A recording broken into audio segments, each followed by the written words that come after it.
simplest explanation is usually the right one. Not always, but usually. And I spent years choosing the complicated one.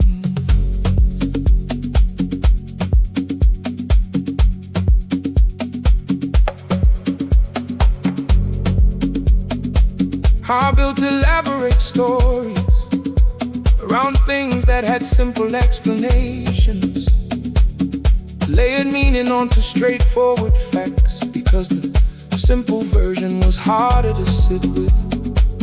The complicated story gave me somewhere to live, while the simple one just left me with the truth. And the truth required something from me that the elaborate version conveniently never did. Occam's razor cuts through everything unnecessary, leaves only what actually needs to be there. The simplest explanation that fits the facts is the one that costs the least to carry.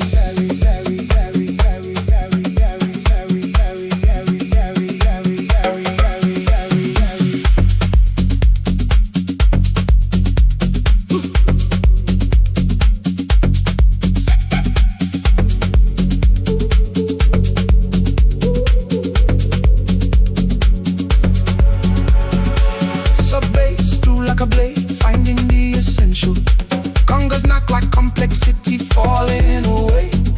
Shaker moves like what remains after everything unnecessary is gone. I stop building elaborate explanations for simple truths. I've applied the razor to myself, cut away the stories I told about why things happen. Most of them were longer than they needed to be. Most of them were protecting me from something simple. The simplest version of my own story is harder and cleaner than any of the complicated ones. It asks more of me and explains more with folly.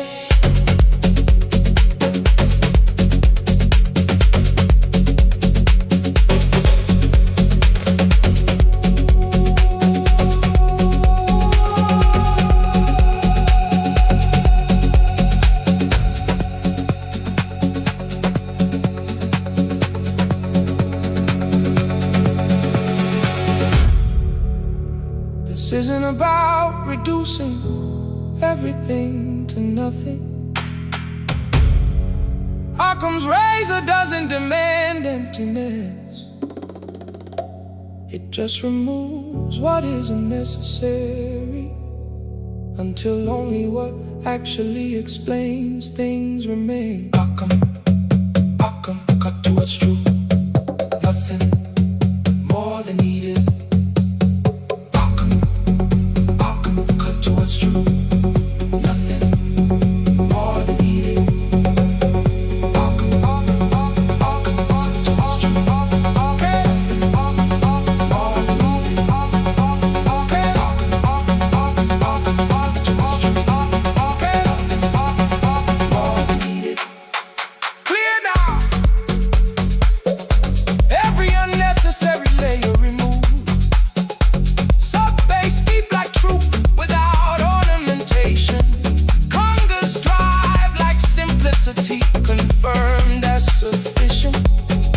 Still here, and the simple version was the one worth living. What's left after everything unnecessary is removed is enough.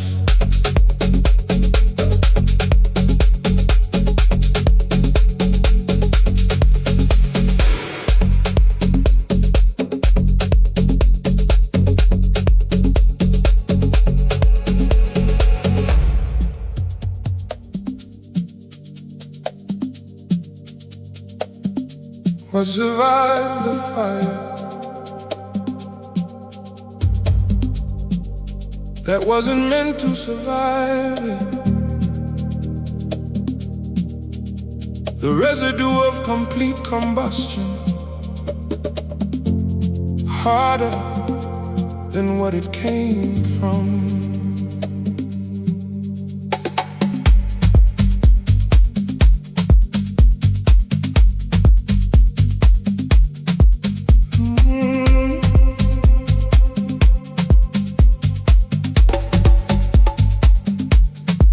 I've produced clinker in every fire I've been through.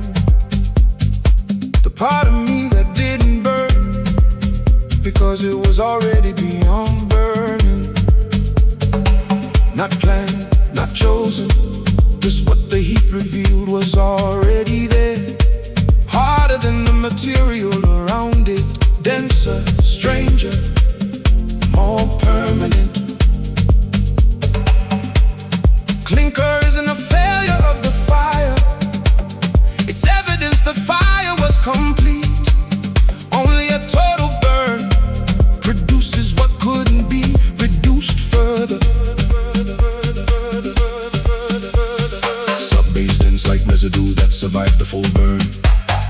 Congas knock like something harder than expected emerging from ash. Shaker moves like fire, finding it had nothing left to consume. I found what was in me that fire couldn't touch.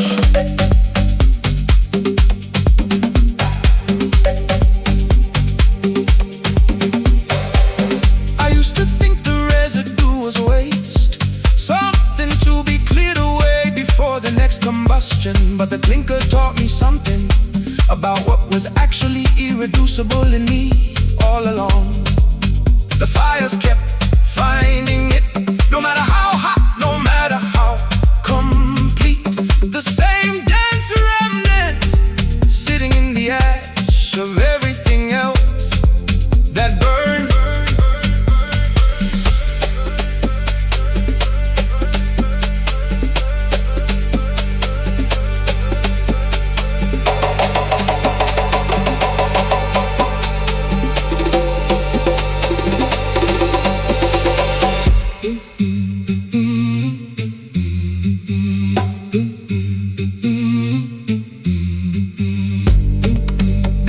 About being fireproof. Clinker forms because something burned completely. What remains isn't what resisted the fire, it's what the fire couldn't find a way to consume.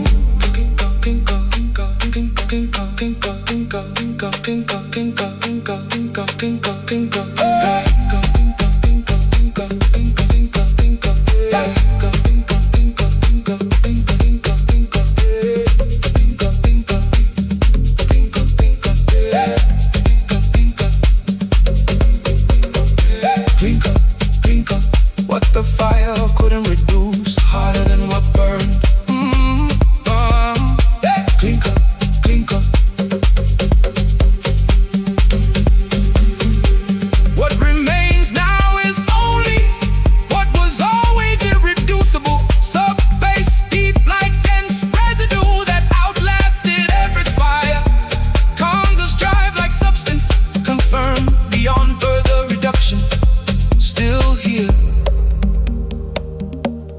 And the fires only reveal what was always gonna remain in the ash. Something harder than everything that burned around it.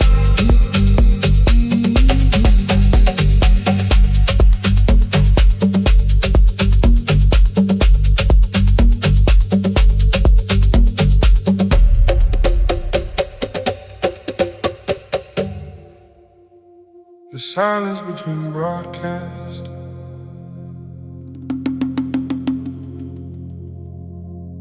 that isn't part of anyone's plan. Just the gap between something ending and whatever comes next, finding its footing.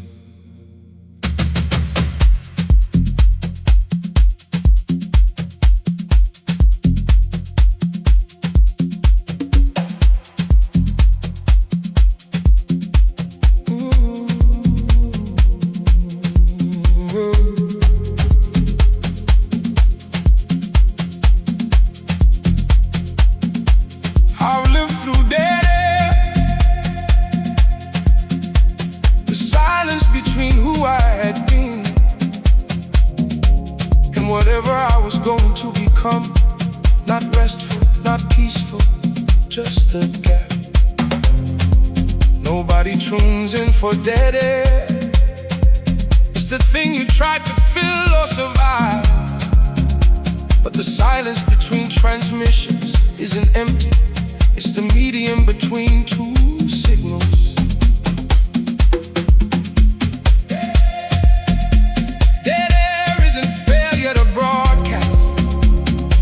It's what happens when one thing has ended and the next thing hasn't started yet. The honest silence between two true signals.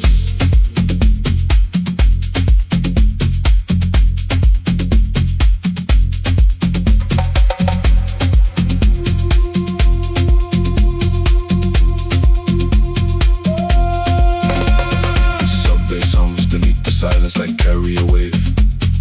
Congas knock like something trying to find its frequency.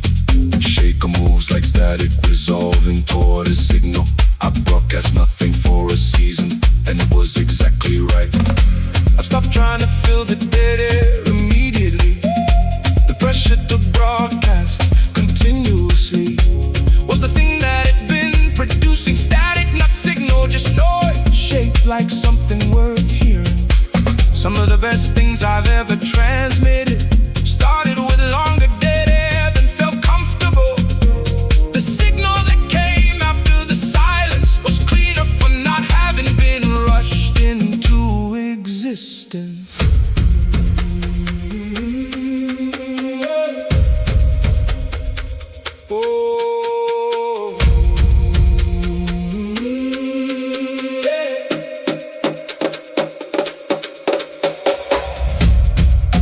In the silence, the next signal forming.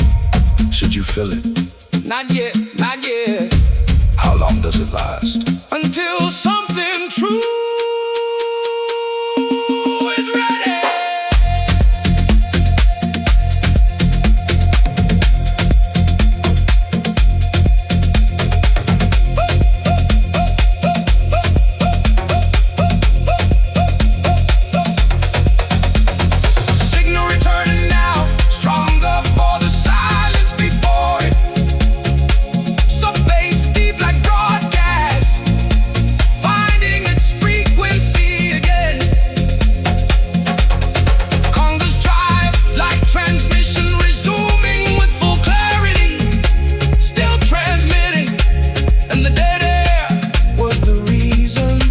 The signal came back clean. This isn't about silence as emptiness. Dead air is the space where the next true thing takes exactly as long as it needs to know what it actually wants to say.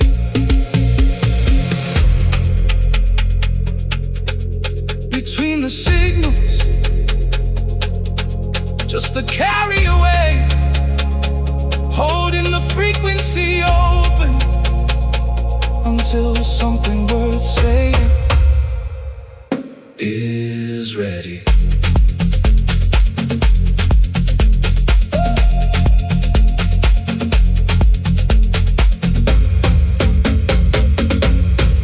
It's ready.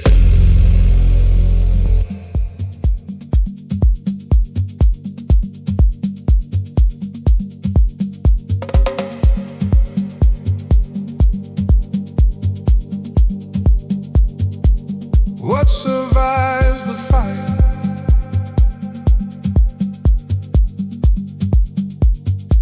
That wasn't meant to survive it. The residue of complete combustion, harder than what it came from.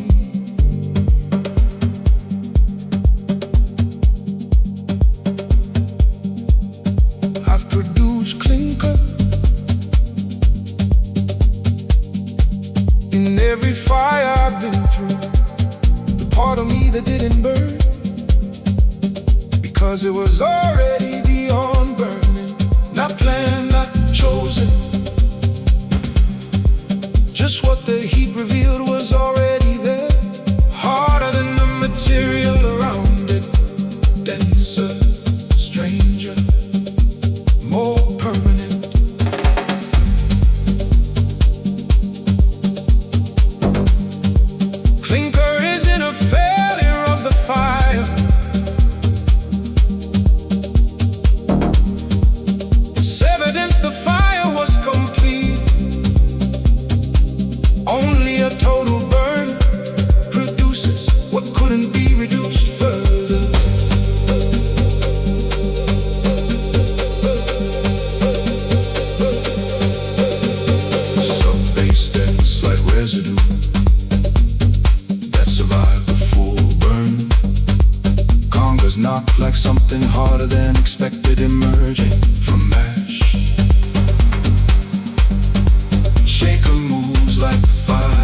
couldn't touch.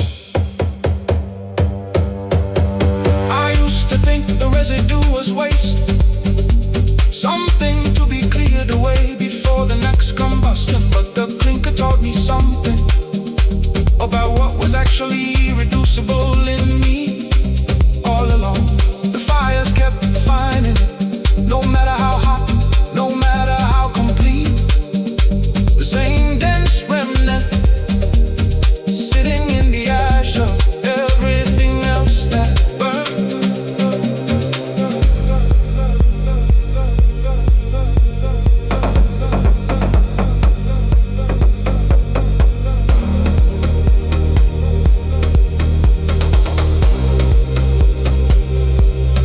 This isn't about being fireproof. Clinker forms because something burned completely. What remains isn't what resisted the fire.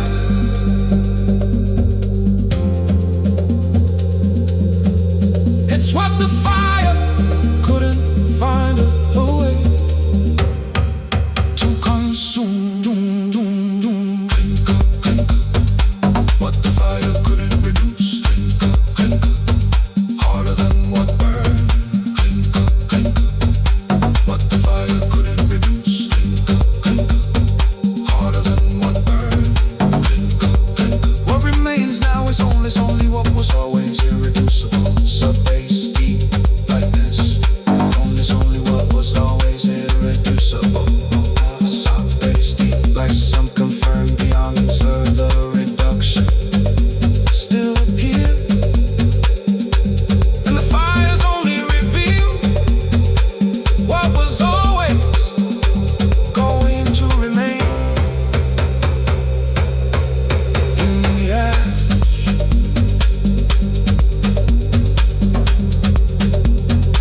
Something harder than everything that burned around it.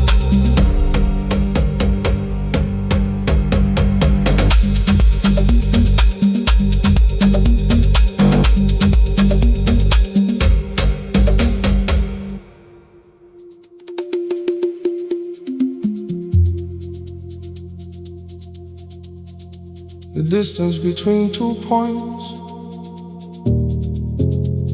when one of them is elevated, always longer than it looks on a flat map that ignores the height.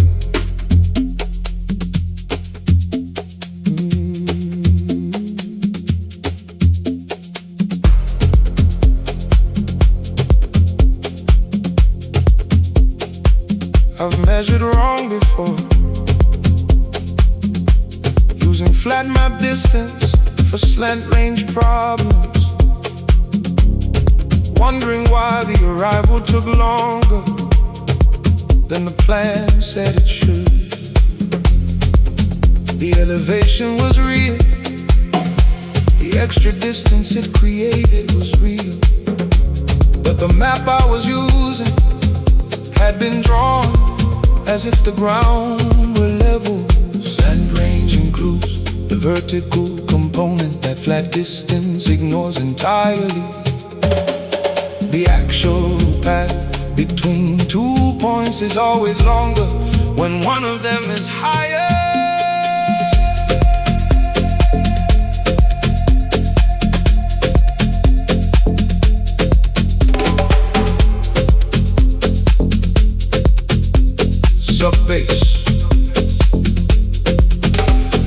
Sub-bass reaches across the slant like true distance measured. Congas knock like elevation factored into the actual path. Shaker moves like arrival time corrected for the real geometry. I started measuring actual distance instead of the flat version. I've stopped using flat maps for paths that have significant elevation change. The distance always looked manageable on the plan, and always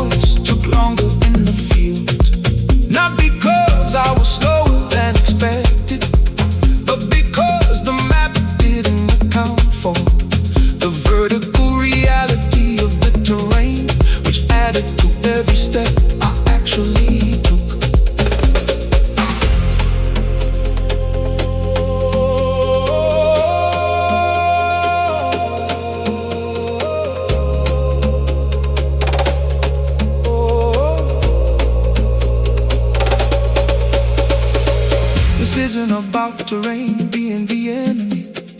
Slant range just means accounting honestly for the actual three-dimensional path between where you are and where you're going. Slant range, true distance, not the map. The elevation was always real. Slant range. Ooh. Slant range. Right now, accounting for the actual path taken. Sub-bass, deep like true distance, finally measured correctly.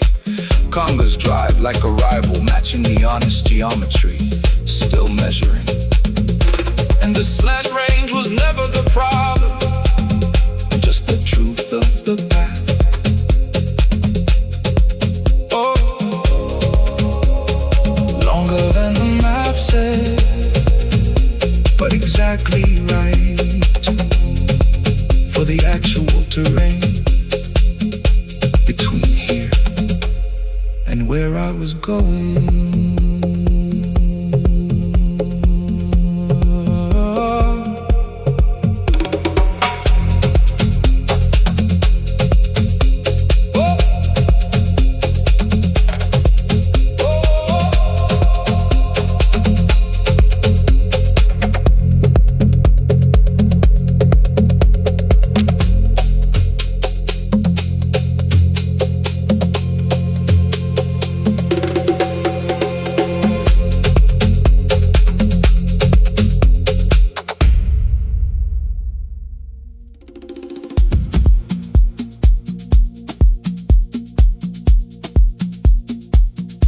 Smooth flow,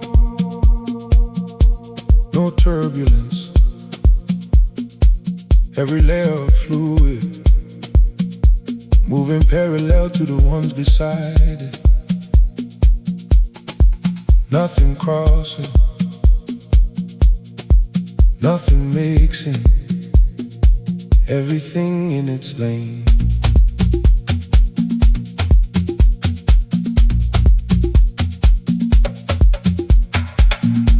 I've had Laminar seasons where everything moved without interference. Each part of my life running clean beside the others without disrupting.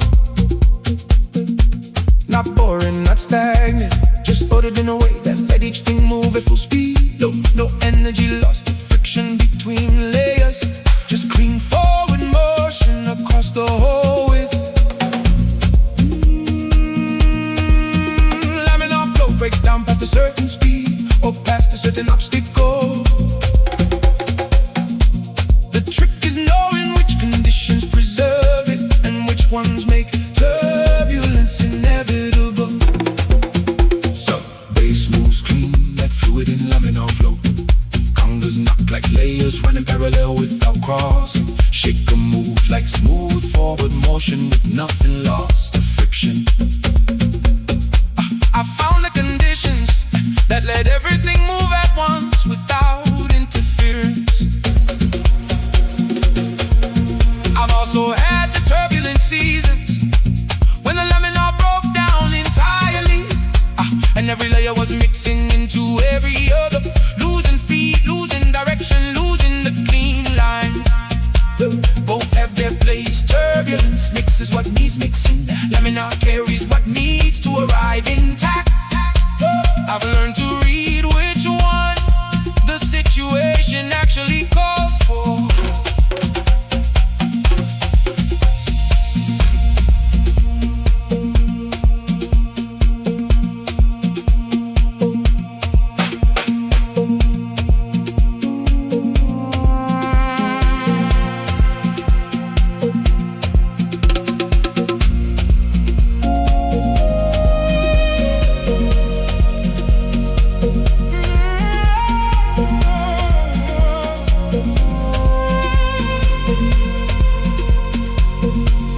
This isn't about avoiding disruption forever.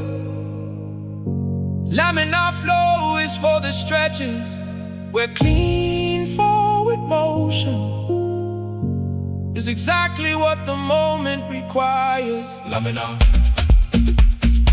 everything in its its lane. Laminar. Everything in its lane. Laminar. Everything in its lane. Laminar. Full laminar flow now. Every layer moving cleanly. Sub-bass deep like smooth passage with no energy lost. Congas drive like parallel motion. Sustained across the full width. Still flowing. And the clean movement carried everything further than turbulence could have. Every layer moving at full speed. Nothing crossing. Nothing lost.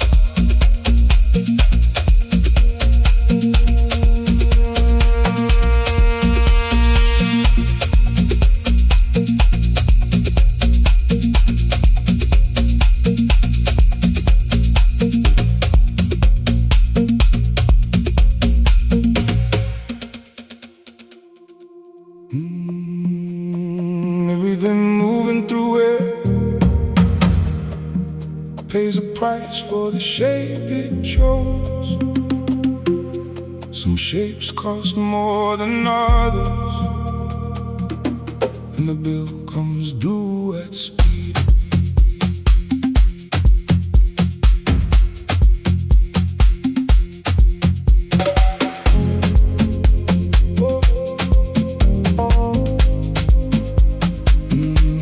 I used to present the wrong shape to the world, wide where I should have been narrow, catching everything that pushed against me, wondering why forward felt so expensive.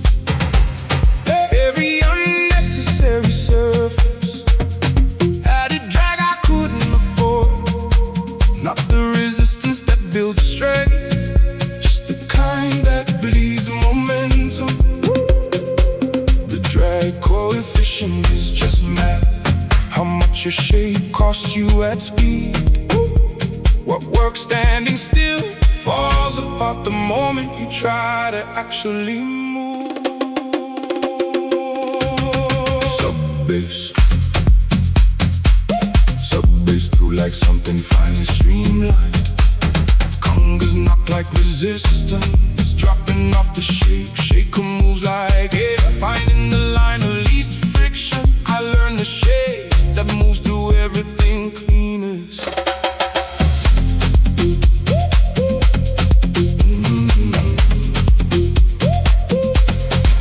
I've shared surfaces I didn't need, not to become less, but to stop paying drag tax on parts of me that were only ever catching wind. The streamlined version isn't smaller, it's just more precise about its edges. What I removed was never the substance, just the unnecessary width that everything kept catching on.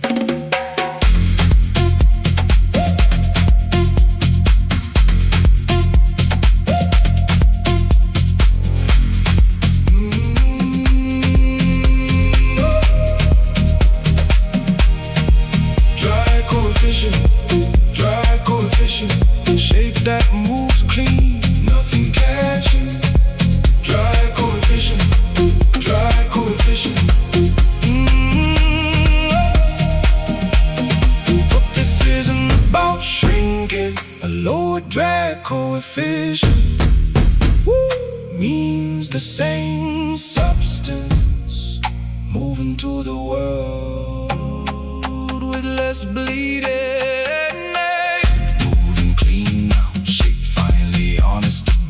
Its edges, sub-bass deep like something no longer fighting its own form. Congas drive like forward motion, finally unobstructed, still moving. And the friction I removed was never the part that mattered.